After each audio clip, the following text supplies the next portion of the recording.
എറണാകുളം മൂവാറ്റുപുഴയിൽ രാസലഹരിയുമായി 3 യുവാക്കൾ പിടിയിൽ. രഹസ്യവിവരത്തിന്റെ അടിസ്ഥാനത്തിൽ പ്രതിയുടെ വ്യാപാര സ്ഥാപനത്തിൽ നടത്തിയ പരിശോധനയിലാണ് 5 ഗ്രാമിലേറെ MDMA കണ്ടെടുത്തത്.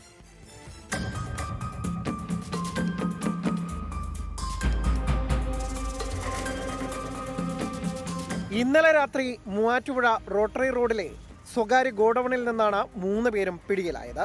മൂവാറ്റുപുഴ സ്വദേശി പ്ലാമൂട്ടിൽ മുഹമ്മദ് സാദിഖ്, പെരുമ്പാവൂർ പോഞ്ഞാശ്ശേരി സ്വദേശി അബ്ദുൾ മൂസിൻ, കോതമംഗലം വാരപ്പെട്ടി സ്വദേശി സാബിൻ മൊയ്തീൻ എന്നിവരെയാണ് എക്സൈസ് സംഘം പിടികൂടിയത്.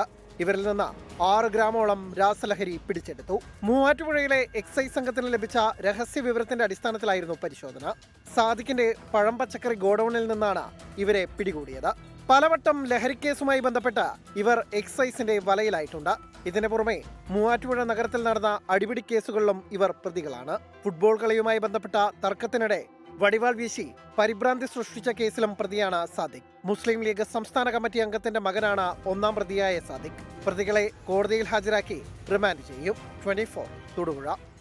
ലോകത്തെവിടെയായാലും ഏത് സമയത്തും 24 വാർത്തകളും ഓഗ്മെന്റഡ് റിയാലിറ്റി പാക്കേജുകളും എക്സ്പ്ലെയിനറുകളും വിശദമായി കാണാൻ ഞങ്ങളുടെ യൂട്യൂബ് ചാനൽ നിങ്ങൾക്ക് സബ്സ്ക്രൈബ് ചെയ്യാം.